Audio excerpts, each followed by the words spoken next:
What's your favorite song? And no, not the one in your playlist right now. I'm talking about the song na binabalik-balikan mo every time you feel the need to draw inspiration from yourself. Is it still Chasing Pavements by Adele? Well, I hope so, because if it's not, okay lang. If it still is, better. You first discovered it in 8th grade, 2020 noon, kasagsagan ng pandemic. It came across a suggestion sa YouTube and you've never looked back since. You fell in love instantly because of how much it reflected your unwavering commitment to your goals.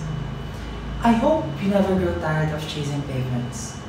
So anyway, kamusta ka dyan? Such a heavy question, right? Today is December 4th, 2025. Final exams are nearing and I filmed a short video for you to hopefully see in 4 years. Andyan ka pa rin ba? Well, if you're watching this video, apparently you still are. What made you stay? Alam ko dami-daming sumisilid sa isip mo na umuwi mo ng Batangas to be at home. College is already hard enough, and you're alone to fend for yourself. You often recall na nasa LPO ka kapag tinatawag ka pumasok sa sabihin mo, Nay, ba't hindi pumasok? Ano may gagawin eh, tutulog lang ako. And she'd say yes immediately. Now for people who might hear that, sasabihin nila, ano kasing ina yun? Hinahayaan magkating ang anak ng klase. Well, what they don't know is that you've worked so hard to be where you are right now. Alam mo may sinakripisyo para na makarating sa posisyon mo ngayon, to which I hope you stop questioning.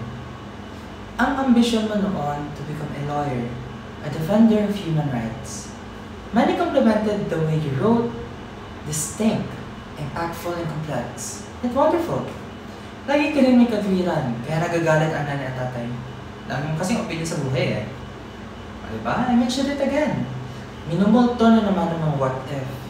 And it doesn't help that your current situation is where the Faculty of Civil Law is situated. Kita ng courtrooms na, right? Kasi naman, you've come across the saying na, but when you carry a dream for so long, it becomes part of your spine. You cannot let it go, even when the world tries to bend you.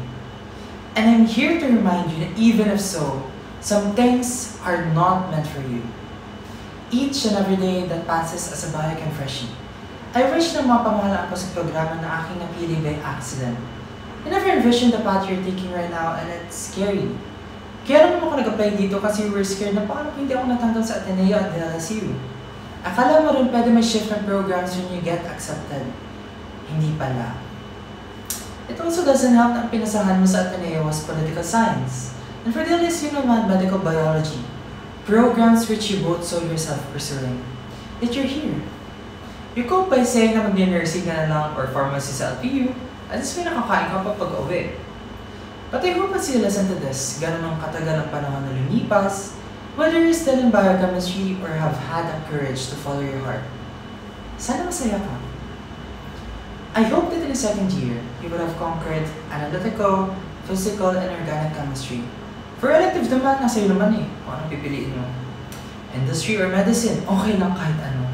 Ikaw mo nga, lahat naman nakaaral eh. That's precisely the reason you're here. Sa third year naman, I hope na tuloy ang internship mo sa Australia. Lagi sabi sa akin ng nanay, doon ka mag-internship para magkasama kayo ng kuya mo.